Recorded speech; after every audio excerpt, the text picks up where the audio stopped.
Hello, distinguished participants and speakers, good afternoon. Welcome to the side event at the second Dushanbe Water Action Decade Conference, and thank you for joining us today. Before beginning this event, Mr. Liu Jianmin, who's going to be delivered our welcome remarks, is attending the plenary session. He's another commitment, so when he arrives here, we will stop the event for a moment and we'll be hearing his remarks. So, and then please welcome him too. And let me introduce myself. I'm Cherasin, Associate Research and Policy Development Expert from the United Nations Office for Sustainable Development in Incheon, Korea. And it is my great pleasure and honor to host the event as a moderator. This event is co-organized by the UNESCO International Centre for Water Security and Sustainable Management in partnership with our regional hub countries from Pakistan, Tunisia, and the Republic of Korea and UNOSD. The main objective of the event is to share the experiences of the hub countries in using SDG PSS as a powerful tool for supporting evidence-based policy and decision-making to achieve SDG 6. And we are also providing live streaming surveys simultaneously through Zoom. So if you have questions during the event, please, you can join the Zoom meeting and leave your questions in the Zoom chat box. Without further ado, I'd like to start the event with the opening remarks. The first speaker is Mr. Chun-Kyu Park, the head of UNOSD. Welcome, Mr. Park. Thank you, Chera. Thank you, Chera. Good afternoon, excellencies, distinguished guests and participants. I'd like to convey my warm greetings to all the participants of this side event, titled Building Evidence for Water-Related Policy Making, the SDG 6 Policy System. To begin with, I would like to express my gratitude to the colleagues from our co-organizing partner, the UNESCO International Centre for Water Security and Sustainable Management, i-WSSM, for their hard work to make this event possible. Likewise, I would like to express my special appreciation to the representatives of Pakistan, Tunisia, and the Republic of Korea, who have come a long way despite their busy schedule. Also, not presentation just because he shouldn't commit he should attend the plenary session. My special gratitude goes to His Excellency Mr. Liu Jianmin, Undersecretary General of the United Nations Department of Economic and Social Affairs, for taking the time out of his busy schedule to grace this event. My office is always located in Incheon, Republic of Korea. It's the project office of the UNDESA, established in 2011 to support the member states in planning, implementing sustainable development practices and policies. Over the decade of our operation, we have witnessed how evidence-based policies are essential to driving sustainable measurement, development, and achieving the SDGs.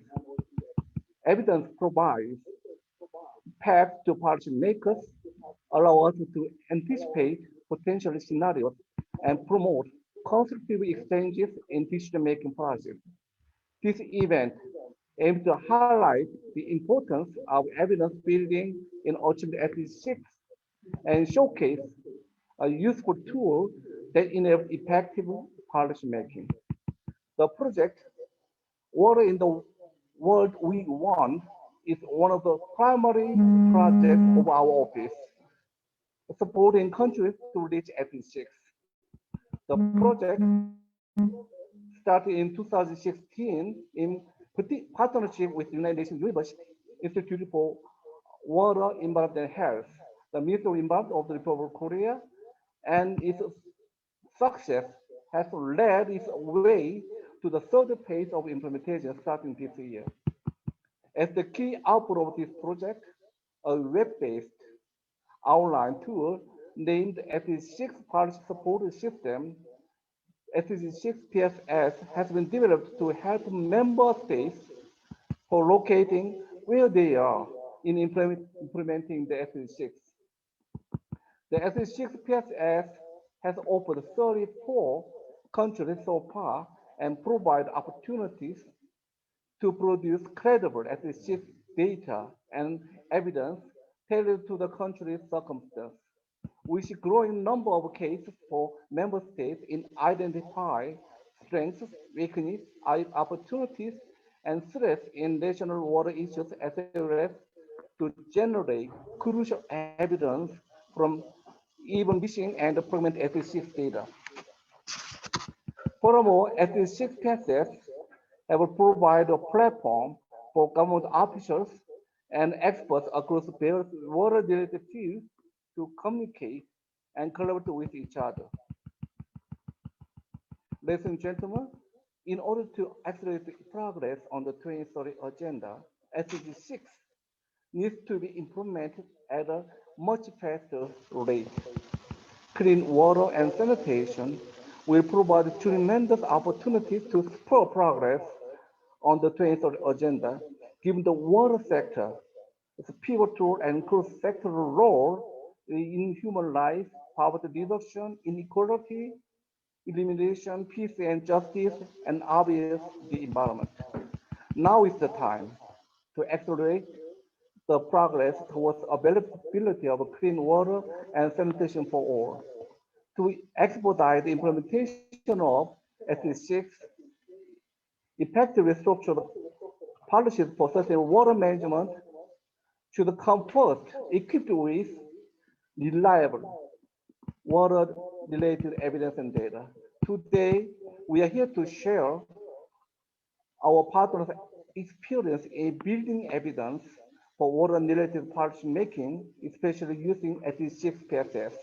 I believe that successful experience and ongoing challenges will encourage many other countries to engage in this project and to utilize the system for policy and decision-making process to accelerate to their own progress toward SDG 6.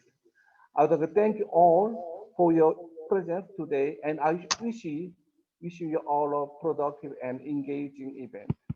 Thank you so much.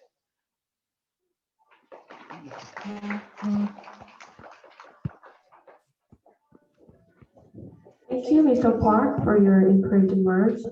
And next remark is supposed to be delivered by Mr. Liu Jianmin, but however, due to clash of his schedule, Mr. Alex Trapako, the director of DSD of United Nations, will give his speech instead of him. So please welcome Mr. Alex Trapako.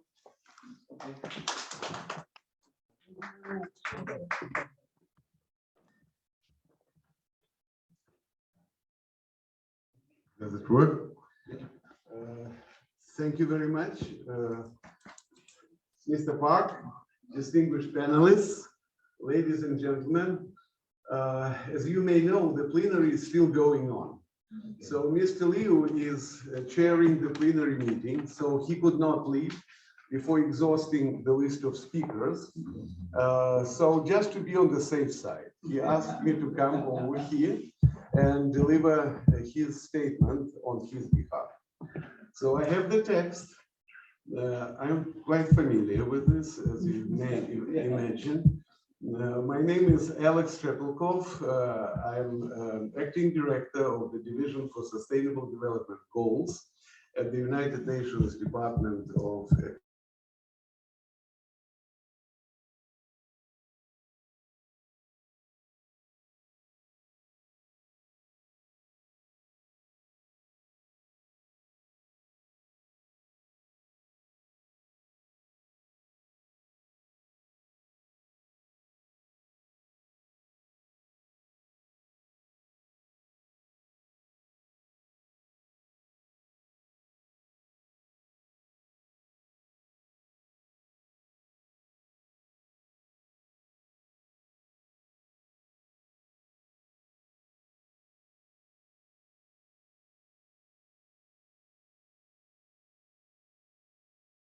all your statements and your remarks.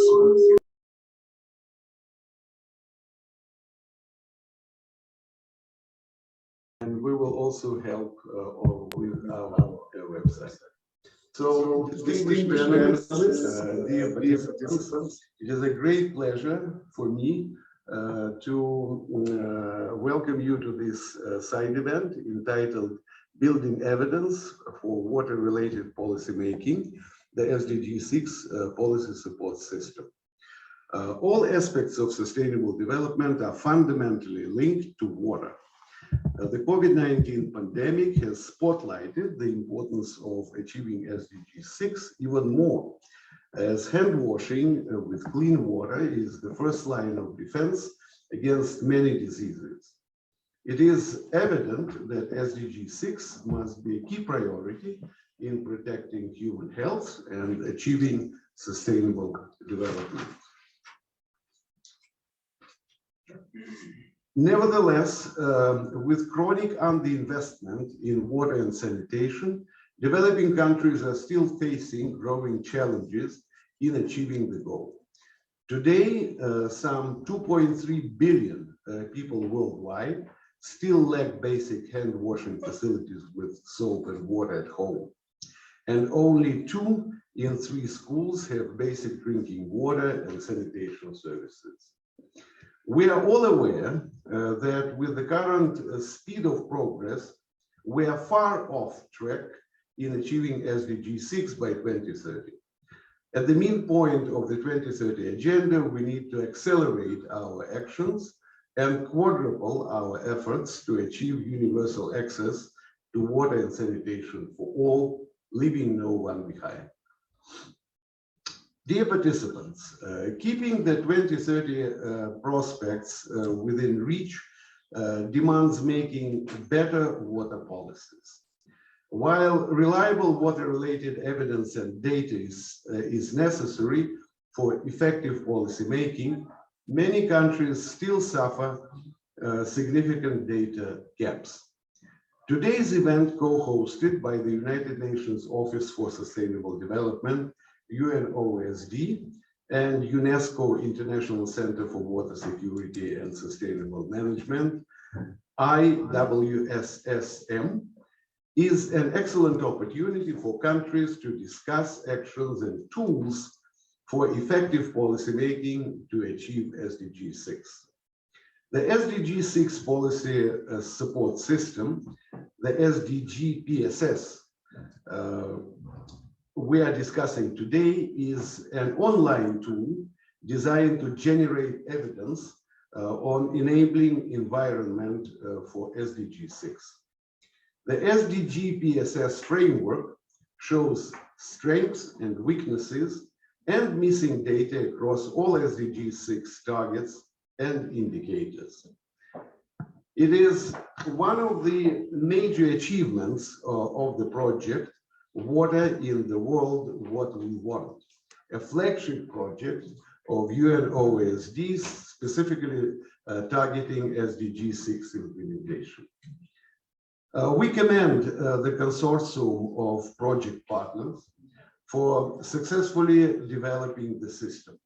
And they are UNOSD, UNESCO i-WSSM, and the United Nations University Institute for Water, Environment and Health, UNU-INWEH. Special thanks go to the hub countries, especially Pakistan, Tunisia, and the Republic of Korea, for contributing to developing and improving SDG PSS since 2016, and for sharing the knowledge, experience, and lessons learned in using the system today. Exchanging best practices is critical for countries to learn from each other and to move forward in the implementation of the SDGs. We trust that the discussion in today's event will inspire countries to better understand their own progress in SDG 6 and accelerate real action to achieve the goal.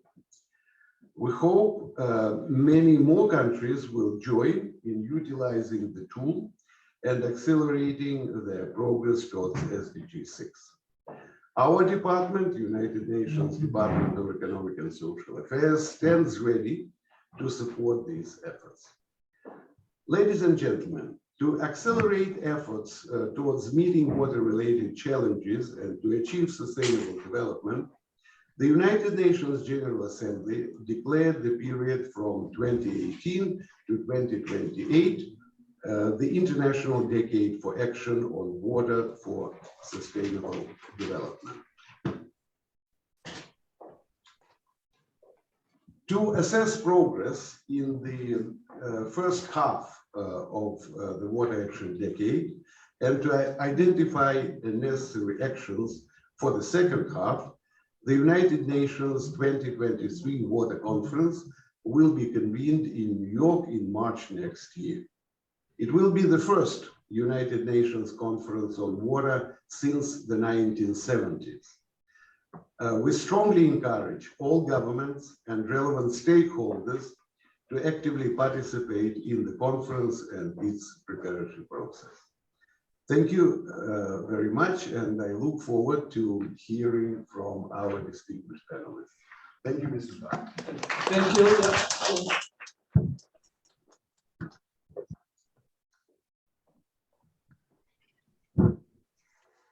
Thank you for your inspiring remarks, Mr. Alex Trepakov. And now there will be a quick photo op with Mr. Alex Trepakov and Mr. Park. So Mr. Park and Mr. Alex Trepakov, could you please step forward for a quick photo op? After the photo section, we will start with the discussion. Only if distinguished panelists. Okay, please come out. No, just stand in the middle. Really. Okay, we'll be there. Just stand, okay. Thank you so much.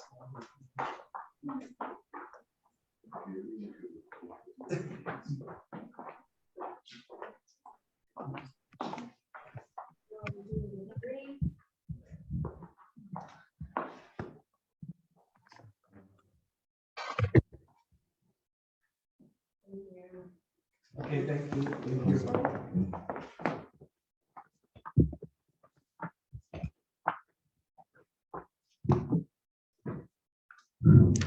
Thank you for all your thank you for all your patience. Moving along with our session, we have invited distinguished speakers who will share their knowledge and country experiences for the evidence-based policymaking in using the SDG PSS. So thanks to all our speakers for your time and commitment. Now, I'd like to invite Ms. Thai Park, Senior Program Specialist in UNESCO i-WSSM, who will be speaking to us on the importance of evidence-based policymaking for water security and sustainable management. Please welcome Ms. Thai Park.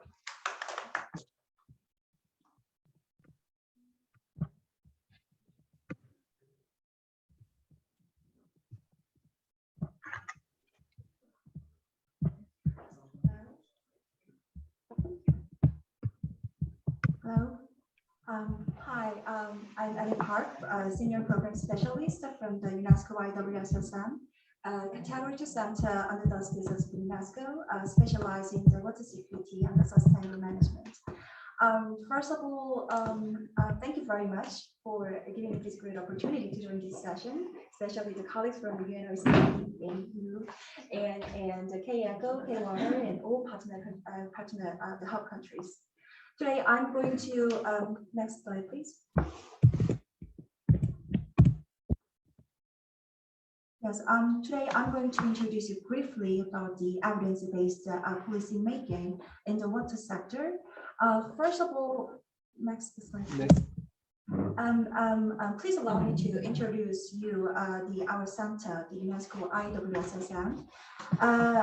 We are promoting and implementing integrated research and case-based capacity building programs, as well as building a global cooperation platform to contribute the SDGs, of course, the water-related SDGs, and the UNESCO's IHP 9 phase strategy as well.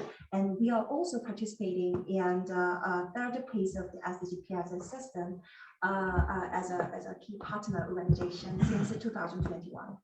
So the evidence is a very powerful language to convince people when it comes to the public policies, and scholars and practitioners advocate evidence-based decision-making because the facts lead to the beneficial outcomes, especially for the public policies.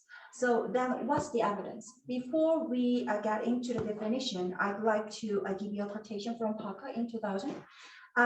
We don't always know what information is available. And even if we do, we can't always access it. And if we can access, we cannot always make use of it because it is in the wrong language or a wrong format, or otherwise not suited to our needs. I think this sentence indicates the nature of the evidence-based decision-making and policy. Evidence in the evidence-based decision-making and policy is not only a simple gathering of data and information. It is more likely to be a knowledge, a mix of framed experiences, values, contextual information, and expert insights that provides a framework for evaluating and incorporating new experiences and information. Next, please. So the evidence we need here for the evidence-based policies, technically for the policymakers, and evidence for the policymakers and the researchers are quite different. Policymakers' evidence need to be colloquial, reasonable, policy relevant, of course, timely, and has a clear message rather than scientific, theoretically driven, and as long as it takes to prove. The issue here is that how we can adopt the researchers' evidence into the policymakers' evidence. And it requires particular efforts to translate the scientific research into the political language. Decision-making is an ambiguous relationship between commitment and action, and to build the concrete ideas, and it requires intelligence gathering, formulation, implementation, and evaluation and choice. Evidence can support the idea and improve the whole decision-making process. However, it serves to counter ideologically driven decision-making that may rely on subjective values and limited statistical data or scientific knowledge. Next one, please. And also, the evidence-based policy is an approach to a policy that helps make well-informed decisions about the policies by putting the best available evidence. It is a set of methods which informs the processes by which policies are formulated, and it advocates a more rational, rigorous, and systematic approach. And the evidence helps us understand the policy environment and how it's changing, and it demonstrates the links between strategic direction, intended outcomes, and policy objectives to show that there are clear line of argument between what we are looking for and what we are doing right now. Then what is the good evidence for the policy? It requires credibility based on the strong and the clear line of argument, relevance that evidence is timely, topical, and has a policy implications. And finally, practicalities that relates to the extent to which the evidence is accessible to policymakers. Now we jump into the evidence-based policy in the water sector, please. Oh, so yes, thank you. Water management has long been a technical part, not only for the quality and quantity of the water, but also the quality of the water. However, the constraints on effective water management are now less likely to be technical, but rather scientific, institutional, economic, or operational. Because the climate change is so rapid, and new weather reality risks need to be addressed based on the data and evidence in time. Due to the changes in water resources characteristics generated by physical, environmental, and the socio-economic challenges, such as uncertainties about the climate change, significant increases in water use because by the rapid urbanization and the population growth, inadequate water pricing mechanism and recursive water quality degradation and conflicts over water rights between regions. So we need to think fast more than ever before. So evidence-based policies and water management solutions are needed to be addressed and approached from a broader risk and economic framework that recognize these barriers and uncertainties and application. And evidence supports a timely and accurate policymaking process as well. And why make government and the practice more evidence-based in the water sector? There are 4 reasons why: effectiveness to ensure we are do better, and efficiency to use scarce public resources to maximum effect, service orientation to meet citizens' needs, expectation, and accountability to ensure transparency of what is done and why. I brought 2 cases from the UNESCO and the Korean government. The first one is the UNESCO's World Water Quantity Programs. So the UNESCO World Water Quality Portal is a pioneering tool for freshwater quality monitoring using satellites based on Earth observation. It provides data on 5 water quality indicators, including turbidity, HAB, organic absorption, and the surface temperature, which are essential for understanding the climate change, as well as the anthropogenic changes in supporting of science-based / evidence-based the policy making. Also, the tools to translate and transmit information on water quality in almost real time is also a real visual case, and these tools support the efforts to provide the data and information to all stakeholders in every part of the world, and thus leaving no one behind. And also the next, please. That next one is a kind of a practical case from the South Korea. Korean government has developed and provided the comprehensive guidelines for the evidence-based policy making to emphasis on actual needs and understand the public policy environment. And in 2020, the legislation on data-based administration has been announced, and every step of every evidence-based policy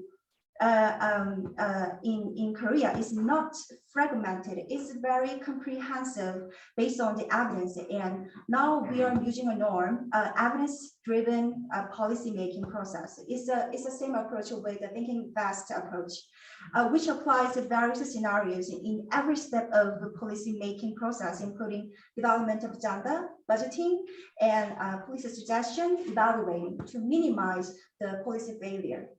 So, and it contributes to the public awareness and the perception in terms of a good water governance and the rational government, as well as to improve the credibility in public sector.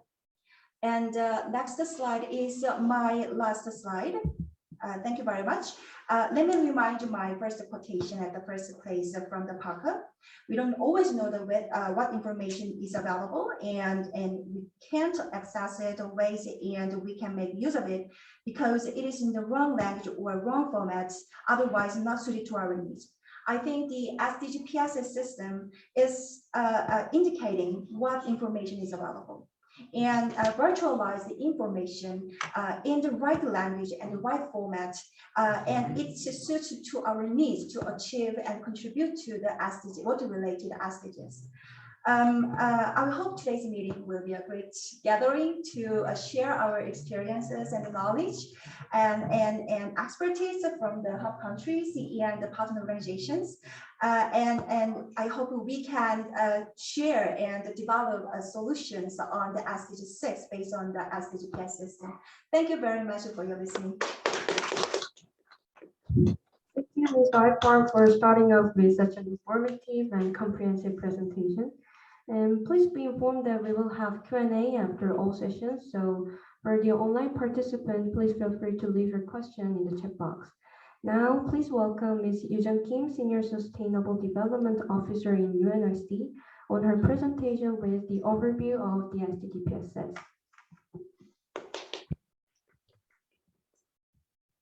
Thank you very much, Chera, for your kind introduction. And good afternoon, everyone. My name is Yoo-jung Kim. I work for the UNOSD, and I am very happy to have this opportunity today to introduce SDG 6 Policy Support System, what we call SDG PSS to you.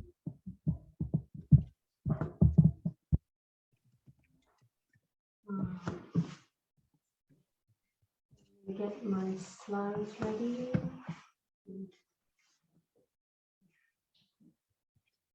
Okay, so I'll start with the SDG 6 status. As the speakers already have mentioned, the world is still lagging in achieving SDG 6, as you all are aware. And in terms of data, the synthesis report published in 2018 stated that less than half of the UN member states have comparable data available on the status of progress towards SDG 6 targets.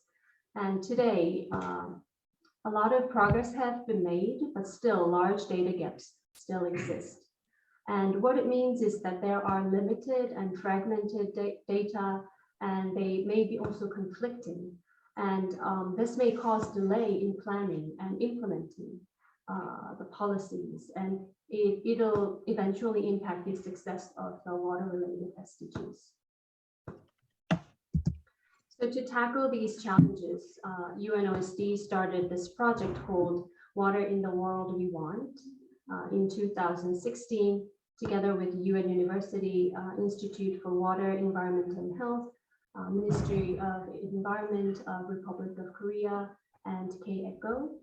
And the national governments of Pakistan, Tunisia, Costa Rica, and Ghana has also partnered, and they have made huge contributions to this project throughout the whole process. And what we wanted to achieve through this project was to help countries to work in this data-limited conditions and facilitate decision-making to accelerate achievement of SDG 6, and also to provide a platform for collaboration so that countries can improve their data analysis, reporting, and progress towards the SDG 6. Next, please. So the key output of this project is the SDG 6 policy support system, what we call SDG PSS. It's a tool designed to help countries navigate limited data conditions. This system allows government officials, experts, and researchers from different sectors in the water sector work together to generate evidence needed, and they can create one national evidence base for SDG 6. This system has evolved over time. It started as a simple Excel sheet in 2017, and now it has turned into an online tool that anyone can use on the internet. Next, please. So this is how the system works. SDG PSS is organized around 6 policy components. They are capacity, finance, policy and institution, gender mainstreaming, disaster risk reduction and resilience, and integrity. These components were defined during the conceptualization process of this tool with the water experts from the regional hub countries.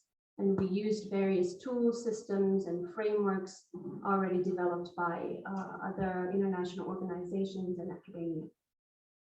In addition to the 6 components, the system has a component called status, and it's to present data trends in different targets and indicators of SDG 6 in the country. So this component helps the users in visualizing water-related data sets and presenting different aspirational outcomes for SDG 6. So once countries enter data, information, and trends into this online system, it translates them into fit for policy evidence for each 6 components across all indicators. Next, please. So each component of the SDG PSS is organized around 2 main features: questionnaires and reporting. To make the data entry easier, the users are asked to submit answers to a set of questions For example, for the component of capacity, one of the questions would be, do national policy and implementation plans have mechanisms to address capacity building for this indicator? So some questions might be easily answered, while others take time and discussions among the experts in the country. And different countries may have different approaches on how to use this tool. And we recommend questionnaires should be answered annually so that they can create increasing evidence base and assess progress. Next, please. So once the data is all entered, the reporting page will show if the progress is adequate or not in all the SDG 6 indicators in the form of charts and tables. So here, one of the strengths of the system is visualization. So it allows users to see the gaps across all the key policy dimensions of the SDG 6 targets and indicators, and it allows users to assess the progress from the evidence already available. Next, please. And the summary view is the highest level of overview of all the policy components of the system. The results are color-coded so the users can identify where they are in terms of progress. So adequate progress will show in green, and the blue means work in progress, and red is inadequate progress, and black is evidence missing or unknown. So for all SDG indicators, the users can see where they are with the evidence. So filling these system is not complex, but it may be unfamiliar for someone who's new. So we are providing a self-paced e-course on what this system is all about and how to use the system effectively. And in addition to that, we are also organizing workshops. Next, please. Workshops, and we're inviting country representatives to help them learn from each other. And we use these workshops as an opportunity to collect feedbacks from the users to improve the system consistently. And there are usually 3 regional workshops, one for Africa and Middle East, one for Asia, and one for Latin America and the Caribbean region.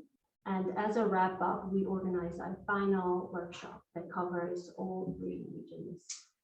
So far, 35 countries have participated. And for the current phase of the project, we are planning to have Asia workshop in this coming winter in Korea. And the workshops for Africa and Middle East and Latin America and the Caribbean will follow in 2023.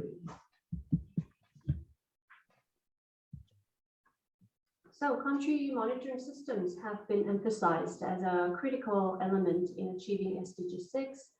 And in this context, SDG PSS has been highlighted in reports and news releases as a good example of analytical tool. So to sum up, SDG PSS gives a precise view of the data that is missing and guides in gathering and analyzing the relevant data, information, and trends. And if the data is available, the tool helps understand the status of progress on SDGs at the indicator level. So, and also the strength of the tool is that it provides a platform for cooperation within the water community in the country at the national level. So, next, please. This is the website of SDG PSS. You can simply access by typing sdgpss.net on your internet browser. So I would like to invite all of you and encourage you to log in and browsing this tool and start trying out. So thank you for listening, and let me finish my presentation by sharing with you a short video on SDG PSS.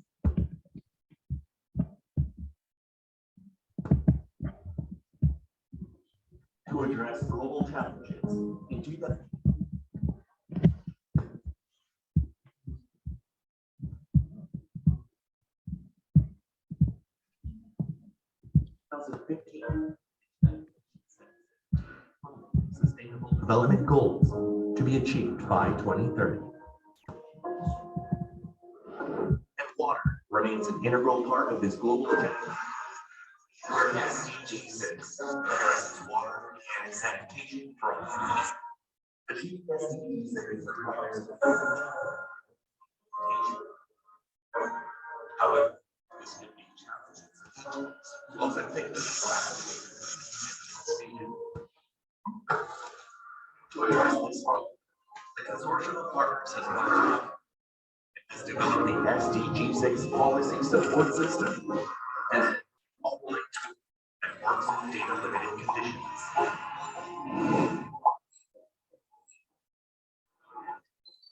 Sdg PSS is designed to provide its users a collaborative platform that allows them to share views and promoting evidence-based decisions.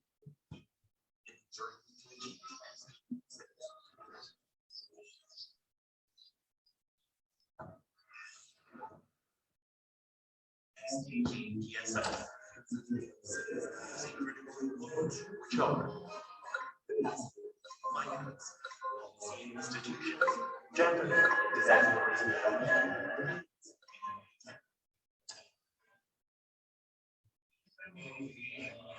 Questionnaire and reporting. Questionnaire is based on targets and indicators of Sdg 6. Some questions are specific and may require discussion with additional experts. The entry data may be presented in graphs pertain to reporting.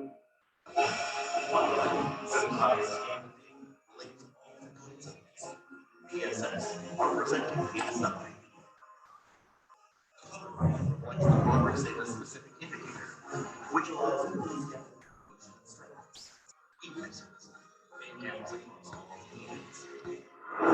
the summary pages the key evidence that provides an objective Sdg 6 and helps countries in making decisions to focus on specific targets. It's available in a safe daily language that is also available in 3 languages.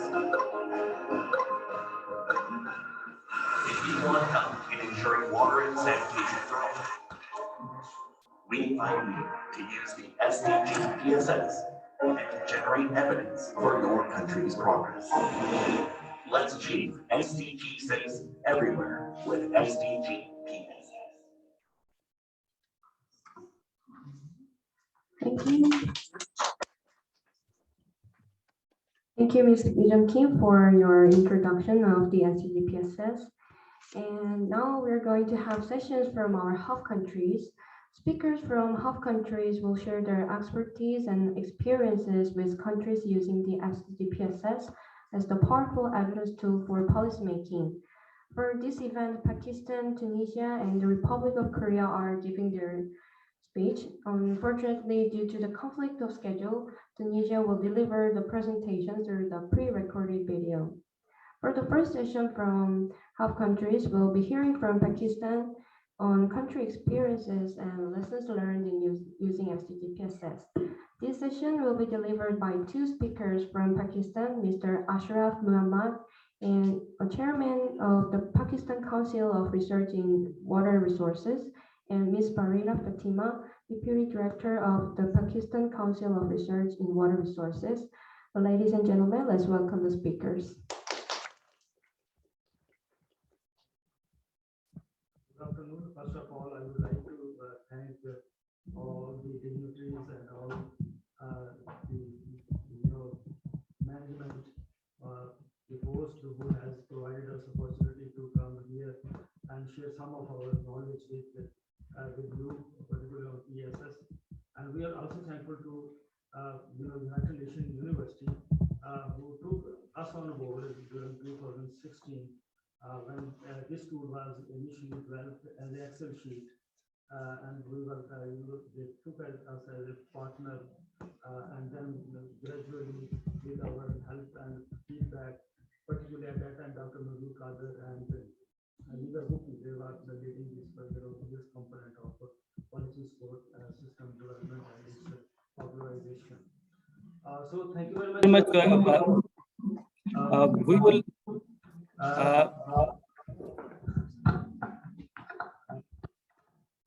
I will show you what is the basically the strength of this tool is.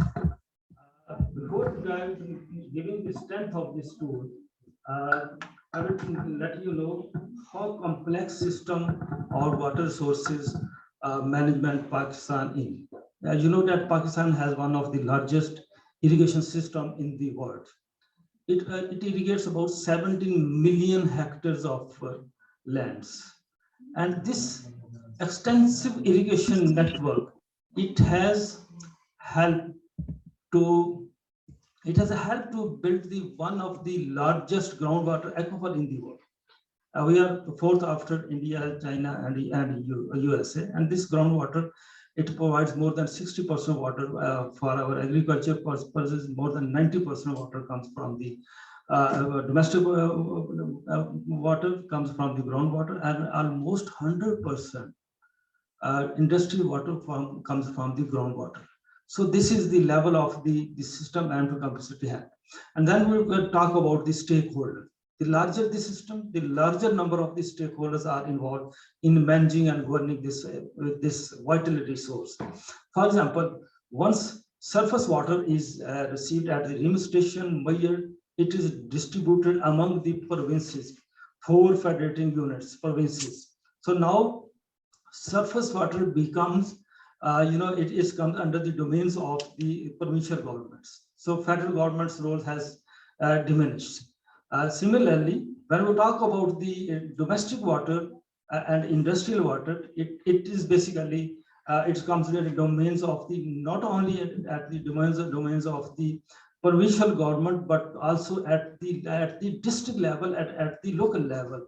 Because at this moment in Pakistan, groundwater is almost no man's property. Everybody owns it and everybody controls it basically. So this is the another complexity of this system, which we will show later on how this tool helping us.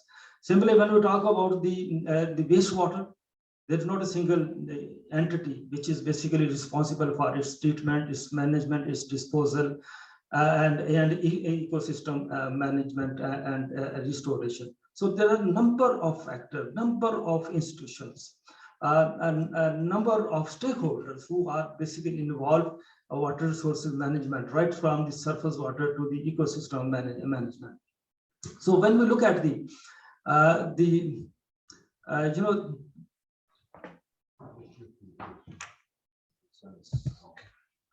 so next. For that purpose, it's okay. It's okay. For that purpose, our planning commission, with the help of the UNDP, they have established a SDG cell. When you look at this, look at this slide, you will see that there are a number of departments, there are a number of stakeholders who are basically reporting to one cell, and then from that cell it's going to the UN system for reporting. And in those cases, PCRWR as a hub country, and now as a our colleagues, they have developed a capacity in the use of PSS, this tool. We are in almost all those components.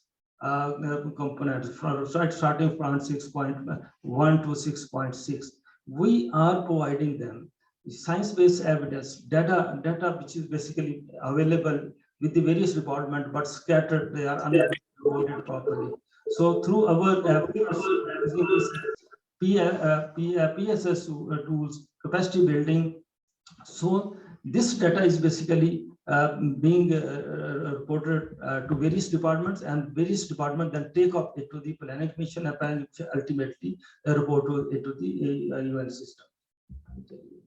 So how this the policy support system it helps us. Number one, first of all, because before that, I generally quote this one: if you don't know your destination, you can take any route. Okay, policy support system, it helps us to set our destiny, set our targets, set our goals. Either those are aspirational or realistic, but we know at this moment where we have to reach. When you know where you have to reach, and you can allocate resources accordingly. For example, the 6 critical components are very important: capacity, finance, institutional capacity, gender, DRR, and transparency is one of the very important critical component for developing nations. If you allocated sufficient amount of finances for a particular activity and it is not effectively being utilized because of lack of the transparency, then we will not be able to achieve our targets. So this tool helps us, number one, to understand, to basically to take the stock of all the national and provincial policies that are existing in the system, and then the framework, the action plan that has been developed to achieve those policies, and this we have taken. Then it developed the understanding among the partners, among the stakeholders, where we stand, where we have to reach. Because as I mentioned that previously, nobody, in fact, when we started with the PSS tool, we went to the provinces, and we saw that most of the people, most of the professionals who are working in the water sector effectively, they were unaware of the even a sustainable development goal. They were unavailable, and the particular goal they were going to report, they were totally unaware of it. So this basically helped us to take it to the. So it helps to build the coordination among the federal units, among the provinces, and various departments which are basically working on this. There is a list of long list of institutions which we have given here. Though we have missed for the purpose of brevity, we have given some of the main players which are involved in water resources development and management. So when we started, this is a very interesting slide. When we started with the national workshop, and you can see in the photograph, Dr. Manzoor Kader, the minister was there, and planning commission people were there. So initially, we invited all those stakeholders at one platform. Then we built our in-house capacity, PCRWR, to understand and to know. As I mentioned, it was initially it was an actual version, and then gradually I built our capacity. Then we went to the provinces, we identified the stakeholder, went to the provinces, and we trained the person who are responsible for reporting towards the sustainable development goal. So we built their capacity, and when we built their capacity, we got feedback from them, because they were not successful every time. They were facing some problem, and our team was continuously interacting with them. Based on the feedback from them, then we were able to develop a guidelines step by step. You can see on this guideline now. It is available online from our website. It is a step-by-step guidelines from zero to finally achieving your targets. So we launched this report. Now this is available on our website, freely accessible, easy accessible. So this is the journey we took. So there were a number of challenges basically in data collection, data processing. And my colleague Barira, because she practically has been working with all those stakeholders, interacting with them, and improving their capacity. And she was not only interacting with our stakeholders, she was interacting with the people sitting in the UNU. So it was a two-way interaction, getting knowledge from one platform, one hub, and taking it to the other platform. So he will be able to give more insight into such issues. So over to Barira. Thank you, sir, for the opportunity, and thank you to UNOSD and all the partners for inviting us here, and to all the listeners who are here to learn from our experiences. First, I would like to go, as Dr. Saab has mentioned, we have our team, and Dr. Ashraf has been a leading role, and we have another team member. He's also online, Mr. Fizanul Hassan. And myself, we are the key resource person who have developed the capacity and developed the feedback system with our partners. So about the data collection challenges, as we have seen, we have complexity of issues and problems and institutions. So data sharing and responsibility sharing was an issue, because most of the organizations were not aware which indicators is related to which institution. So when we started SDG PSS journey, we in fact developed the capacity of our partner institutions that which SDG is related to them. Most of them, and it happened most of the time in most of the workshops, that for the first time and maybe in their history, they were able to, all the SDG 6 partners were able to sit under one roof and on one table. So we made them recognize what are the responsibilities.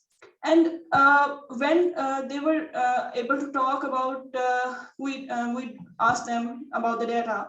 They said that we are not aware of the data, and this organization, this stakeholder is not sharing the data. It is the common problem in many institutions. But we were able to tell them data is there, you just have to open the website. So with the help of SDG PSS, and I believe it is the case with most of the countries, that data is always available in some form, and you have to interact with the institution first. And in our country, one problem is that United Nations Development Program has established an SDG cell, which has a large portfolio for all reporting of all SDGs. So when it comes to SDG 6, the focus narrows down. So what we did with the help of SDG PSS tool, we were able to develop a handbook that Dr. Ashraf has mentioned, so that we may be able to present this SDG PSS for demonstration on higher forum. Or it is also the responsibility of organizations like UNOSD to talk to UNDP, to contact with the country offices to promote this PSS at national scale on this, because organizations like PCRW are always there for policy support. They're always there for capacity building and interacting with UNJU for any complexities. But this thing has to be steered from top down. And it is a brief of status of SDG 6 status in Pakistan. It is basically officially reported. These are basically officially reported figures of Pakistan on our UN water cell. And as you can see, we were not able to find, and the tool was also not able to find any data on SDG 6.3.1. As we are agrarian economy, most of our value added from agriculture. We cannot go for economic efficiency because we have a huge population to feed. Then we have also went from 50 to 56 in degree of implementation of i-WRM, because we have increased financial allocation for infrastructure development in water sector. And our extent of our surface water bodies has been increased. ODA assistance has been increased in WASH sectors, particularly, as well as water use efficiency sector. That has been reported. And how PCRWR is assisting in reporting? We have a strong suit in data development as well. PCRWR is supporting the JMP program for drinking water reporting in Pakistan. That is safely managed drinking water access. As you know, with the passage of time, the reporting guidelines have been evolving. So PCRWR is keeping up the pace. And as you can see in the slide, that we are currently at 39 to 40%. And we are aspiring at 100%. Because these are the results of the interaction and coordination workshop with our stakeholders. And they were also surprised that how is it possible that we are a population of 220 million population people, and in 2015 or 2012, 2015 or 2017, 18, if we are sitting at 39%, how can we reach at 100%? So there are two ways: either UN Water simplify the definition of safely managed drinking water, right? Or secondly, we have to make some utopian investments to reach that goal. And given the inefficiencies in the system, we cannot make sure of that in just 5 years. We are pretty good as reported in sanitation services, but it is another journey. SDG 6.3.2, the quality of surface water bodies. PCRWR for the first time has developed a database, and we reported and we surveyed almost 44 surface water bodies and groundwater aquifers as well. Presently, we have good quality surface water bodies, and it is 84%, 84 to 85%. We can ideally say that we can achieve it by 100%, but answer is no. Climate change is there, land use, land cover is there, and role of agriculture is changing every day. So these are the key factors that change every planning. And of course, natural resources, not only floods, droughts, and presently, as we are discussing with director, we discussed that we are consistently facing heat waves since the mid of March. Our surface waters are restrained, our rainfall has reduced. So if we are proudly saying we are at 84%, no, it is challengeable. We are challenged by the climate change. So how PSS has helped in understanding the capacity? Capacity is something that our organizations are very much comfortable in talking, and they give very good, high valuable feedback. They have shared with us that in almost all of the indicators, we have worked very well in developing the capacity over the years. But we are lacking in SDG 6.5.2 and SDG 6.3.1. And as I will proceed further, it is not my own or my team's input. It is the input from the stakeholders, 66 stakeholders with whom we have interacted across the country. Our funding sources to improve national capacity and implementation policies for SDG 6 indicators, 6.3.1, again, it is on weaker side. It is as reported by the participants. And then mechanism for addressing capacity building, they are going good. But inclusion of civil society, this is a challenge. Although our policies strongly recommend awareness, public awareness, involvement of public, things like that, but we are falling weak on policy implementation side, because definitely we need some high-level political commitments. And then a status of enabling as per PSS for policy and institutions. Likewise, 6.3.1 is lacking in that area as well. And cooperation with private sector, 6 for all of the sectors, we are generally lacking in that area. Because presently, as we have recently, I will share further that we have reported degree of implementation of i-WRM 50 out of 100. But if we talk about the i-WRM itself, we did an exercise. We thought that we need to understand what our i-WRM is about. With the help of UNESCO Pakistan office, for the first time in Pakistan, we developed i-WRM implementation guidelines for Pakistan. And when we were analyzing the policies, we have learned that every responsibility of water sector development is government's responsibility. It is not shared with the private sector. The more you engage private sector, the more things will be resolved in a more easier way. So through i-WRM guidelines, we made it sure that we enhanced user participation and of course, civil society organizations. So what are our key learning?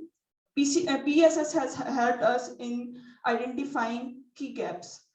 If you report aspiration of 100%, but you have poor investment on capacity, you have poor integrity mechanism and poor policy institutional mechanism, you cannot go that way. PSS stops you right there. So it is a tool that helps you identify what are the gaps in your policies, your implementation plan, and your action that you're going to make for SDGs.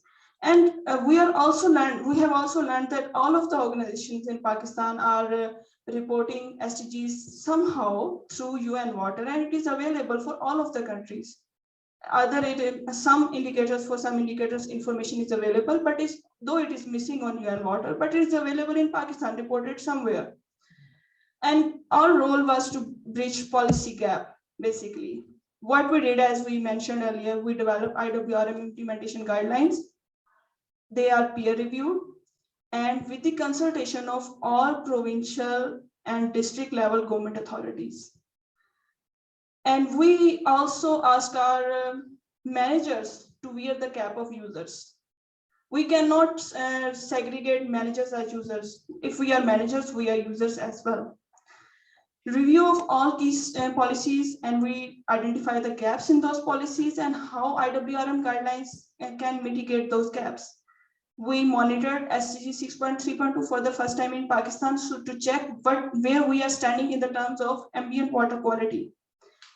And for public awareness, we organized Pakistan Water Week. We mainstream youth capacity building events throughout the year through World Water Day, and UNESCO and other UN organizations are key partner in that regard.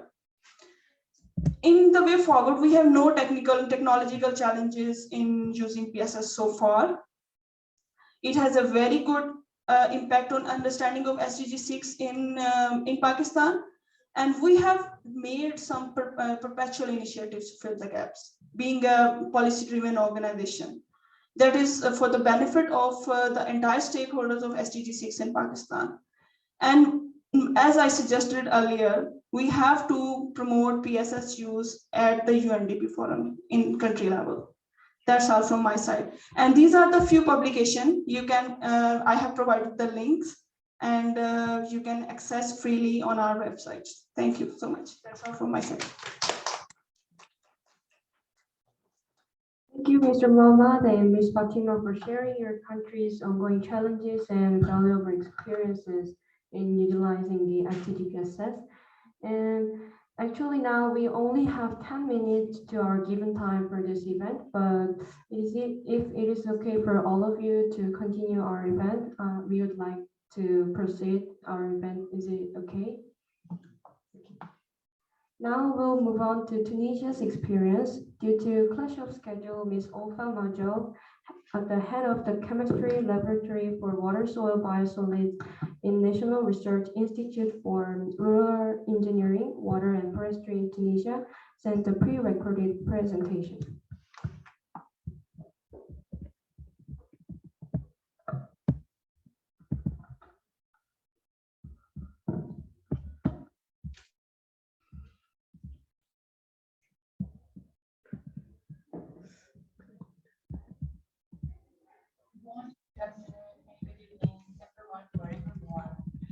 Thank you for having me here, even though I was not able to make it in person.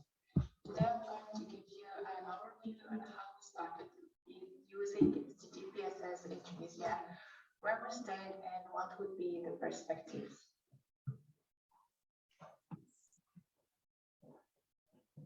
First of all, let me give you an idea about the status of the SDG 6 in Tunisia. Tunisia, like many countries worldwide, has committed to achieve the targets of the Agenda 2030, and in 2016 it has signed an MOU for the joint program of integration, monitoring, evaluation, and reporting. So currently, at the ministerial level, Ministry of Finance for the diplomatic side, and the Ministry of Finance and Planning from the technical side. 7 working groups are on different SDGs for prioritization. Last year, Tunisia has published the second monitoring report 2021, and actually it will be addressing selected SDGs that will prioritize together with some of their corresponding targets.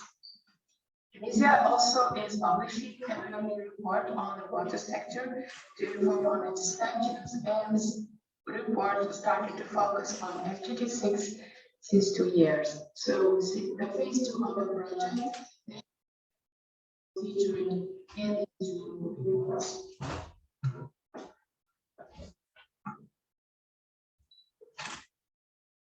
Regarding the SDG 6, here is a glimpse of the situation.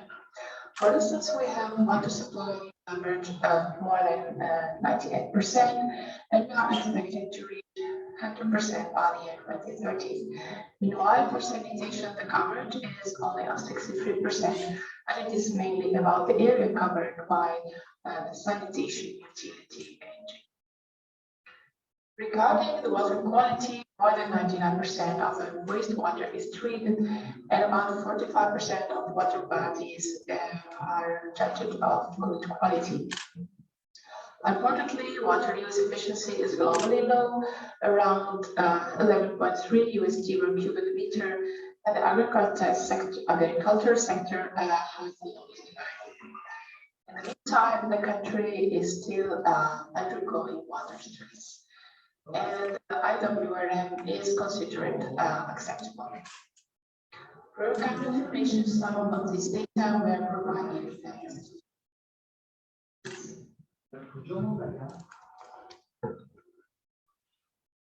In order to guarantee the project success, we were able to get the endorsement of the Ministry of Agriculture, which is the key ministry dealing with the water sector in Tunisia.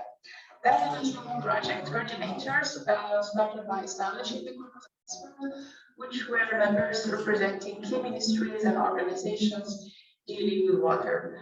As you can see here, the Ministry of Agriculture is the mostly represented beside the Ministry of Environment and the Ministry of Finance and Planning.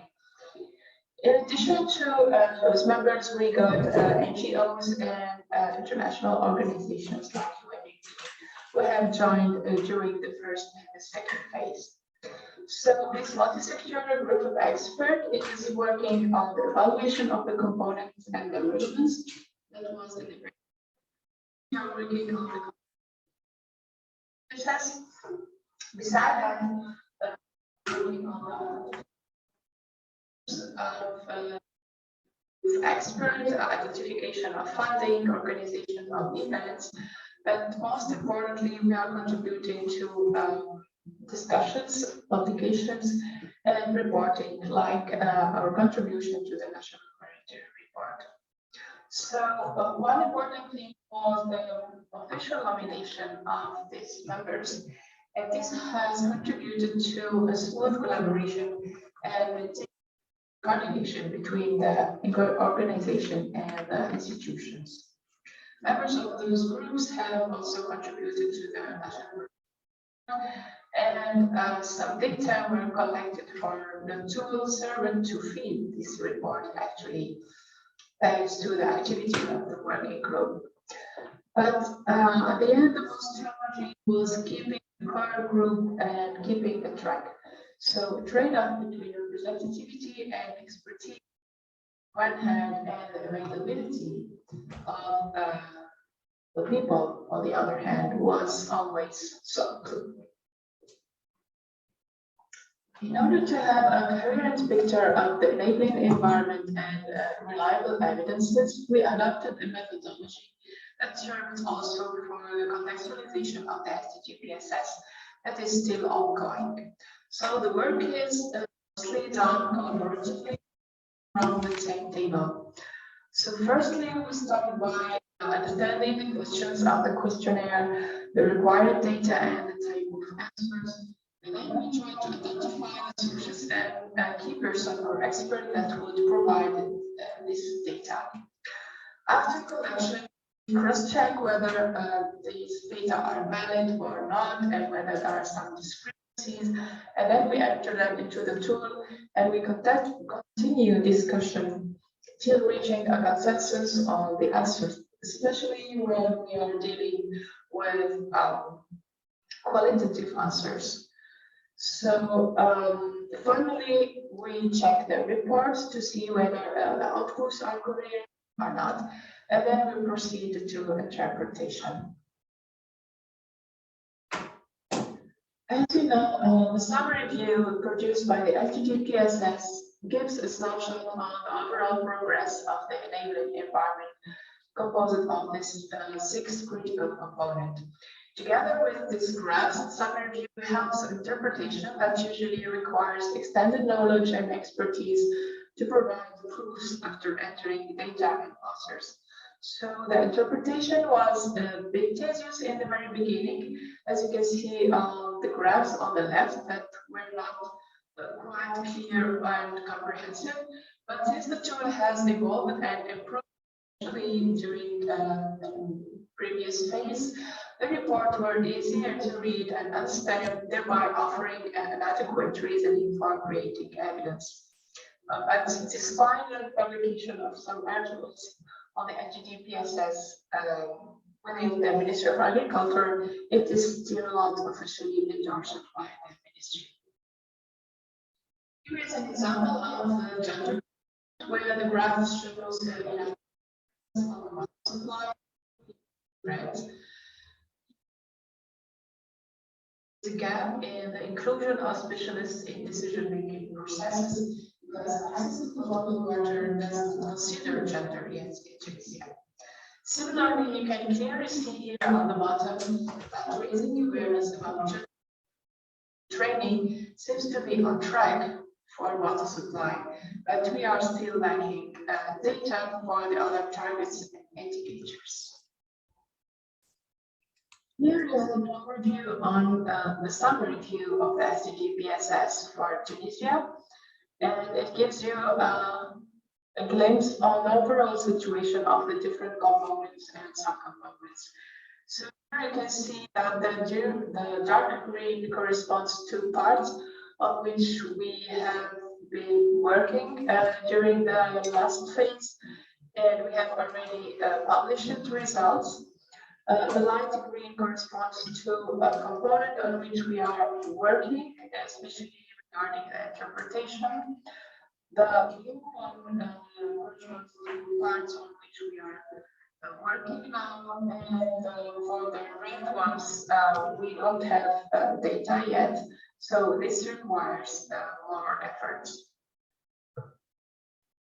Finally, I would like to convey some key messages based on what has been said before. So first of all, in Tunisia, we think that the SDG PSS could be a very useful tool and could largely contribute to building strategies and providing evidence to building action plan and improving policies.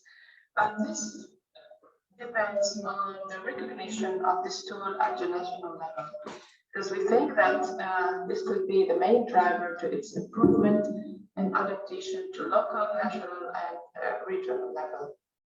Secondly, it's very important to have the commitment of members, to have the commitment of institutions, and to have a continuous and collaborative work. So for instance, the Target 6.3, on which we have no data, it's currently on track thanks to the effort of some members of the working group. So for now, we at least have conclusions and recommendations, even if we do not have policies on the standards on the ambient water quality. Data are very important. Transformation of data into reliable information is very important. And as I have mentioned, interpretation is very crucial here, because this is what we are going to convey to policymakers. And this is the most challenging for improving strategies, policy, taking actions based on evidence. And finally, building capacity is very important. It's true that we have experts, we have a group of experts that was working on the SDG PSS, but still we need to build capacities to collect data. This is required to facilitate the promotion of the SDG PSS and its use at different levels, and its use with different kinds of data, either aggregated or disaggregated. Finally, I would like to say that the SDG PSS hopefully is going to be officially endorsed by the Ministry of Agriculture in Tunisia during the phase 3.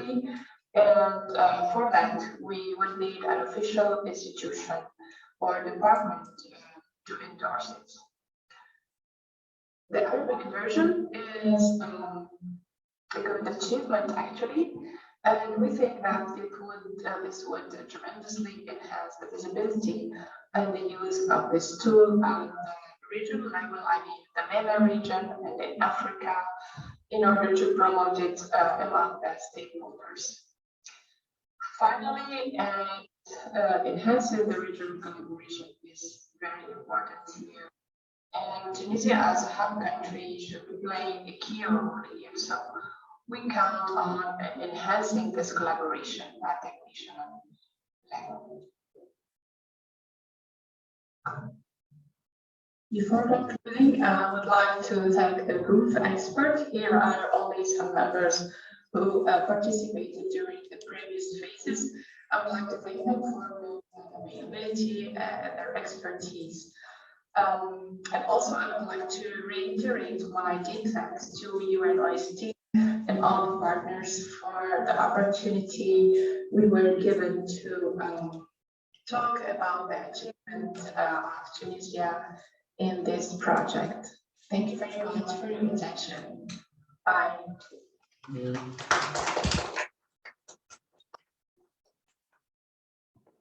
Thank you,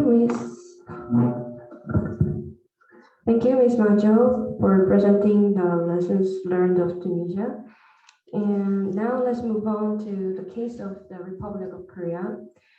Just to give brief explanation, Korea Water Resources Corporation joined as a new partner institution from Korea for this consortium project. And please welcome our speaker, Mr. Kyung Park, Director of Global Cooperation Department of Korea Water Resources Corporation. Thank you, Chera. As she already mentioned, I'm a new comer to this group of SDG PSS, and I'm very pleased and very honored to make a presentation in front of you. Actually, I'm not deep into the SDG PSS, so I'm not going to share about the SDG PSS, but I want to show snapshot of integrated water resource management of Korea to understand the water resource management of Korea. Next. Next. I want to start my presentation introducing the status of water resource management in Korea. Actually, like many countries, Korea are suffering from the drought and the floods seasonally, and many times due to the climate change, exacerbated the status of water resource management in Korea. Korean peninsula composed of 2/3 of a mountainous area, so that's led to very steep slope, and then it's make the water resource management worse. And then most of the rainfall focused during the summer season. 2/3 of the rainfall happens during the summer. So in Korea, water resource management is not the easy one. It's a big issue over years. Next. That's why we built a number of dams and reservoirs across the country. We have 17,500 dams across the country, and most of the dams, actually the multipurpose dams that covers the majority of the volume, but we have hydropower dams and the project control dam and multifunctional weir snowplow. K-water covers about 60% of the world's water supply and 95% of flood control. Next. Another snapshot of water management of Korea is a multi-regional water supply system. Actually, we want to deliver the water where is abundant water to the where which lack of water. So this system makes our economic growth possible in Korea. Most of the population are located in Seoul metropolitan area, and which is far from the water source. So we built the 2 dams, and we used the multi-regional water supply system, and then it can supply waters to the downstream without any problems. Next. But we're still suffering from the future water issues. So we need to integrate water resource management in terms of water quantity and water quality. But in water supply management, we consume high level of energy. So as you know, the 70% of the water supply, the budget is in the energy. So we need to combine these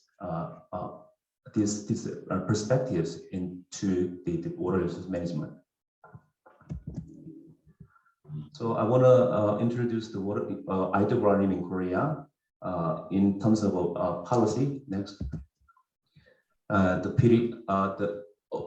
Historically, we focused on the demands of our people. So 1960s and 70s, we more focused on water resource management. After that, people realized that water quality is also very important. So we moved our priority on water quality and so on and so on. So now i-WSSM is our the priority to deal with water resource management. Next. Recently, this is a big change in the institutional reform in Korea. Actually, the water quality is supervised by the Ministry of Environment, but water quantity is was under the Ministry of Infrastructure and Transport. So we combined these two functions into Ministry of Environment. This is a big change. I look at the other countries like Eastern country, Western country, and many tropically influenced countries, but we still spring from the tropical storm, but we combined these two functions. This is a big change to us. Next. But still, we need some kind of data, the evidence in the water resource management. If you look at the slide, smart water management is combined water management paradigm, which combined the conventional water management plus ICT-based technologies like smart device solutions and services. Next. We developed this kind of a system based on our ICT technologies, hydraulic data, and integrate the hydropower generation system and integrate the water management center. So far, so good. Next. But still, we are facing a new challenge. Everybody knows that it's a climate change. Next. Actually, this climate change is not standalone. It's very closely interlinked, like water linked to the energy linked to the other types of problems in the city. Or we need to look at all the things in a nexus approach. Next. One of the key issues in Korea is carbon neutrality. We already announced to the global community we will decrease our carbon reduction 40% by 2030, and then we will reach the net zero by 2050. But still, many countries we consume a lot of energy in the water processing. So if you look at this slide, we build this kind of a concept, and then from the water source to the end user, we try to satisfy the net zero, all the system. Now we already applied this approach in 3 water treatment plants in Korea, and we are very successful, and we are expanding to other process. Next. If you look at this slide, floating type photovoltaic is so popular in many countries, but actually, I'm proudly say that we developed the first global first floating type photovoltaic system in Korea, and now expanding to the other countries. But if you think of that, some kind of objections from the residents, there they are, sometimes they worry about the economical or some environmental, side effect. But we want to them to participate in our project. So we recommend them to participate in our project as the stakeholders. We guaranteed more than 10% of interest rate to them. So very, they are happy. Now they're very supportive to our project. So this is very successful. And now we built more and more this system around the country. So that their participation is very, very important in our project. Next. We have multiple types of renewable energy source, like tidal power plant, which is the world largest tidal power plant in Korea, and solar power plant and the geothermal and the hydrothermal, things like that. So we put all this renewable energy system into this cluster, and then we want to develop some kind of optimize the system to provide the electricity, but we can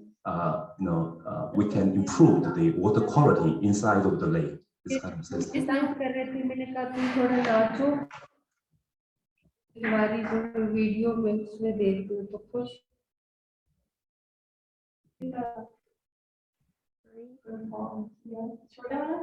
बड़ा वाला Next slide.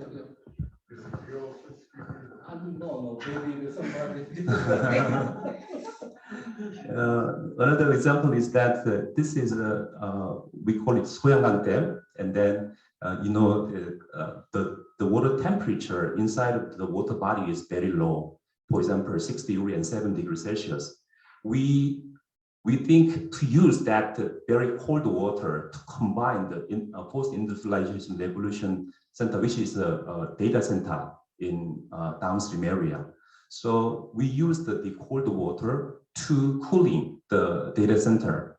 So if we use those kind of the potential energy with our new industry, it makes some kind of synergy. So maybe we are developing this system, and we can show you very soon.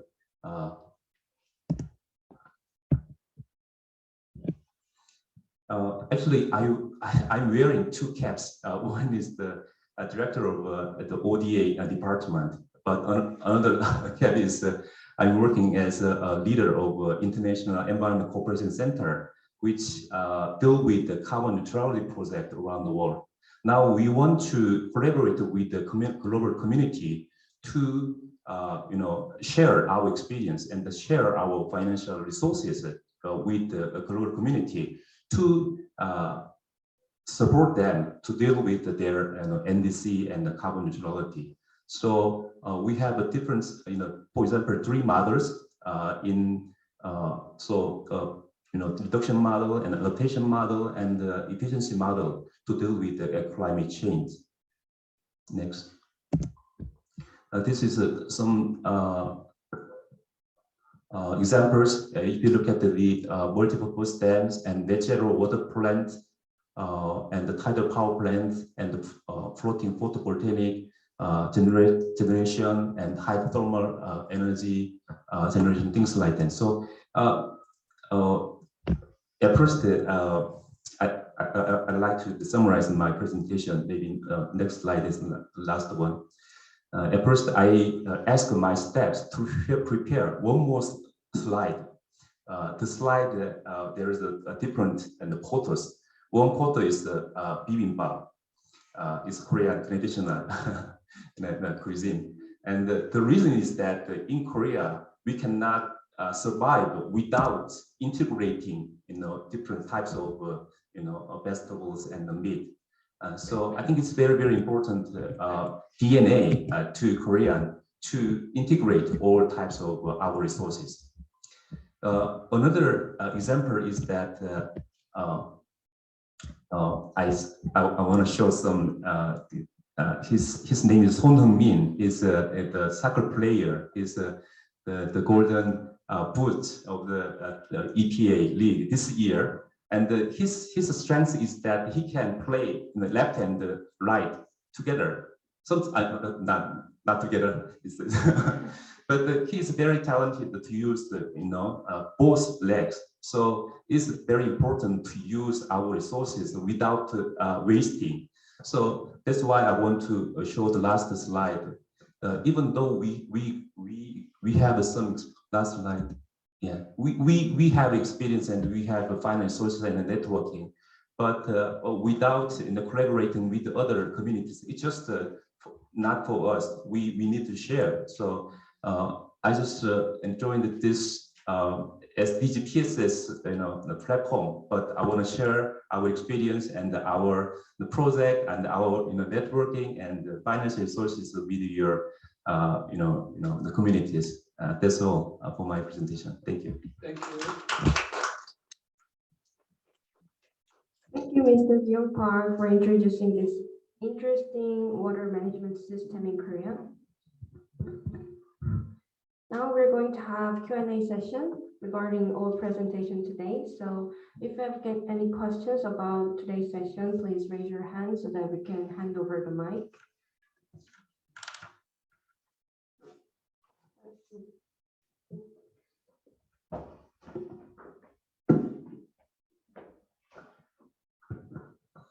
Hello, my name is Sertaç Turhal. I'm from French Development Agency, AFD, based in Istanbul.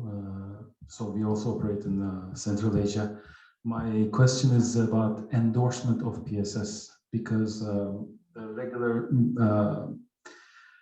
public policy or policy interventions of institutions like us, IFIs, that when we are in a new project, a public policy loan, focusing on the policy making, just we hire a consultant and then the consultant goes and does the gap analysis on the policies, which is pretty short amount of time. Again, all the problems that you mentioned, lack of data or like reaching data and everything, which what I understand from your presentation, that it's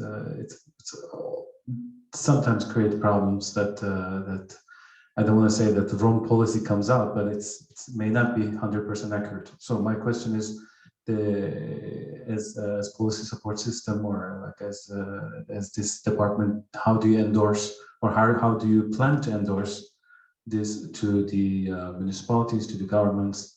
Is there any plan for it? Because it seems a very useful tool for an institution like us that investing, and if there's a ready to go action for us, it could be way better than a couple of months consultancy.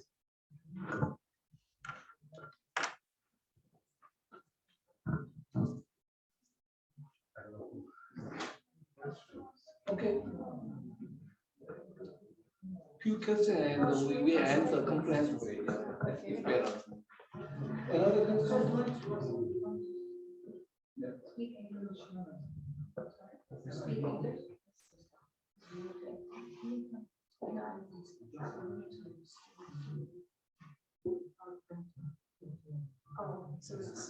Say it again. Say it loud so we can all speak. I am Engineer Fahad from Kuwait Ministry of Electricity and Water, and I am Director of Water Network. I am interested to the quality and quantity measurement, and really I was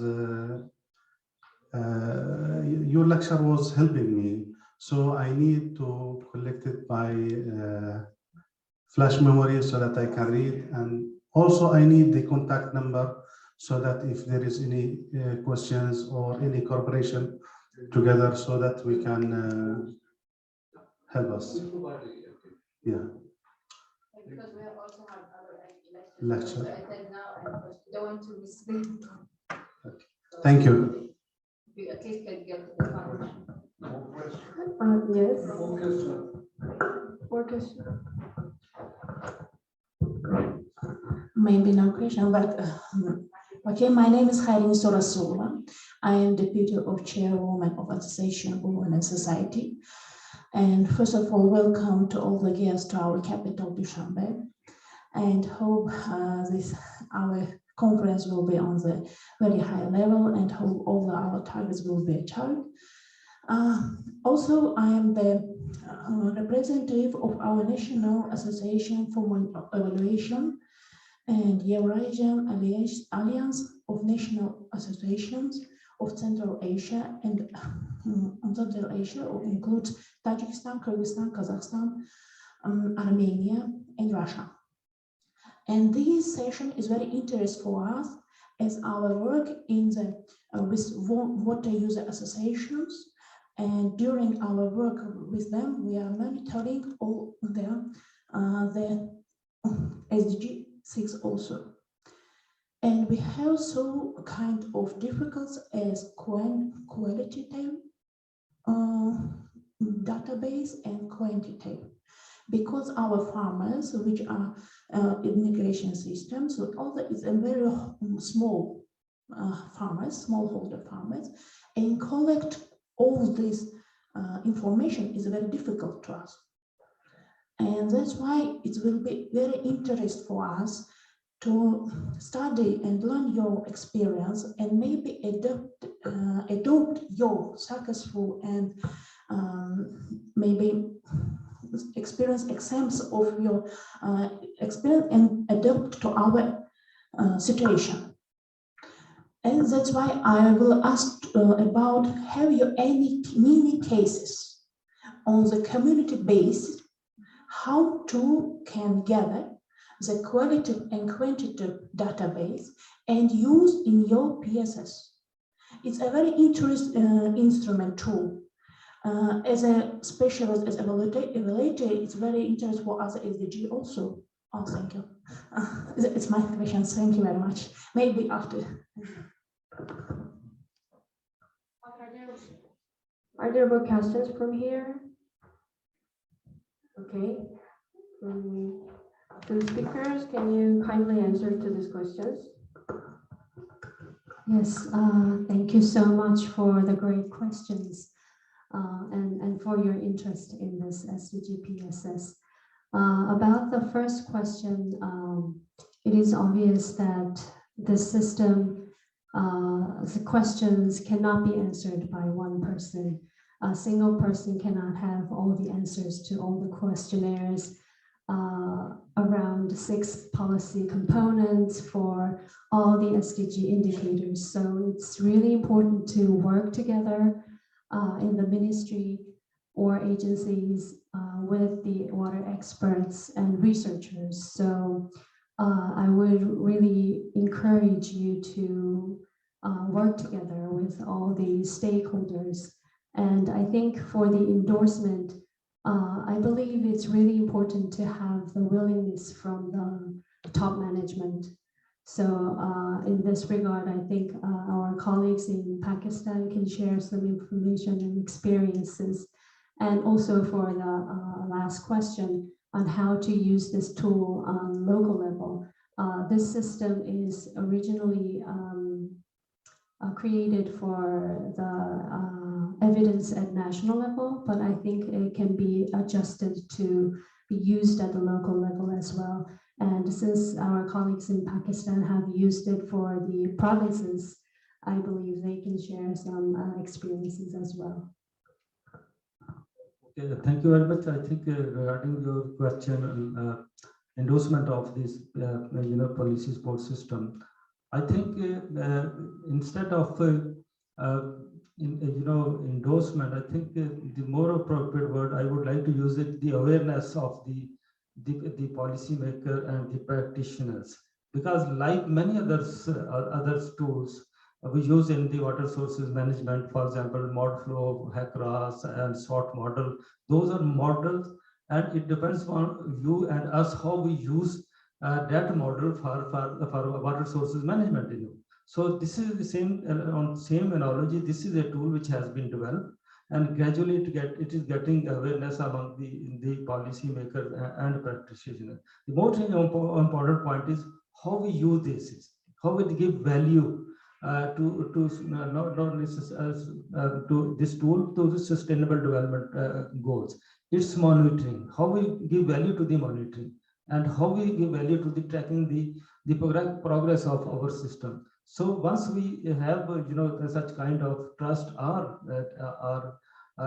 confidence in us, that then we can use this tool, I think, very efficient. But it will depend on not only for example, if UNOSD endorse it that every nation they have to use it, I don't think it will be able, they will be able to use it. But it's more important that we create the awareness, and we develop the localized hub of knowledge on the knowledge of we are doing from a new country to the hub country. For example, now we are assisting our colleagues in Central Asia, and also in the SAARC countries. We have there are a number of countries as one of the organization. And similarly in OIC countries, we are trying to penetrate and give awareness to those people who are mainly concerned with them.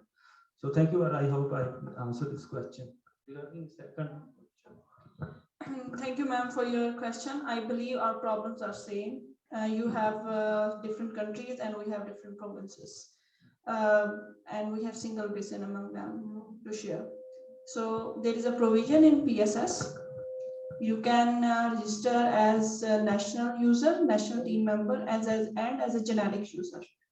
You have to, but at community level, it will be a little difficult, because making the policy language understandable at community level, you have to do a lot of background work, how to translate this question in policy term. For qualitative data, you have to do that, but for quantitative data,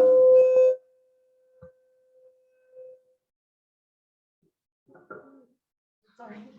On the laptops, laptop. Switch off the mic.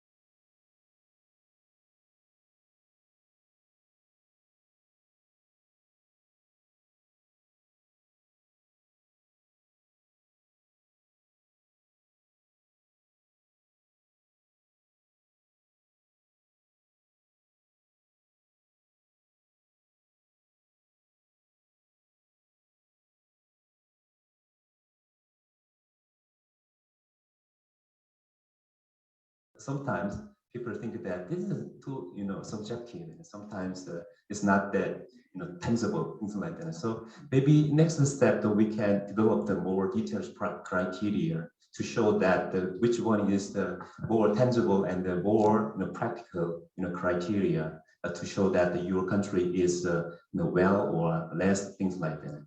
So I think I'm participate in this project, and we can discuss more details, and then we develop the system better.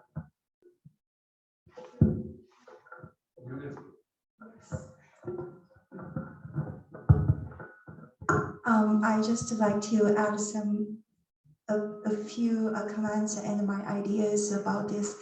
Actually, this PSS system is actually, I just joined this astrology since 2021, so I'm kind of newbie, as you said, Mr. Park, but as far as I know, this is targeting the national level. So when we try to adopt these systems for the communities, and I think there's a kind of actual work for the contextualizing these systems for the community level. And also for you, I'd like to invite you to our workshop because this PSS system is just not only the online system, but also is providing the platform to communicate and work together with the other countries and partner organizations. So we will have plenty of workshops for each areas. So maybe you can come to the workshops and yes, learn more about the system and have a network and work with you. And I'm so looking forward to working with you as well. Thank you.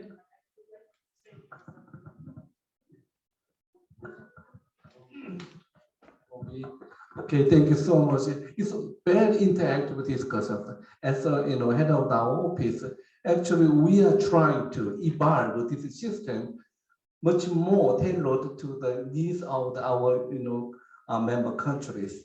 We know that this SDG 6 PSS is based on the targeting is the nationwide, not the localized, but we are trying to evolving this system much more formalized to the local needs and the community needs. And also, that's why we hold the regional based workshops. As you see that Pakistan is Middle East countries, hub country. We focus on Pakistan's experience, and we try to help Pakistan to improve their capabilities. Then Pakistan will disseminate its experience to other countries. I think that's the best way to effectively to achieve the SDG 6 in the globally. So that is our intention. So we just said that we are just evaluating our system, and then maybe very in the near future we will invite every country to achieve, contribute to the to achieving the SDG 6. Okay.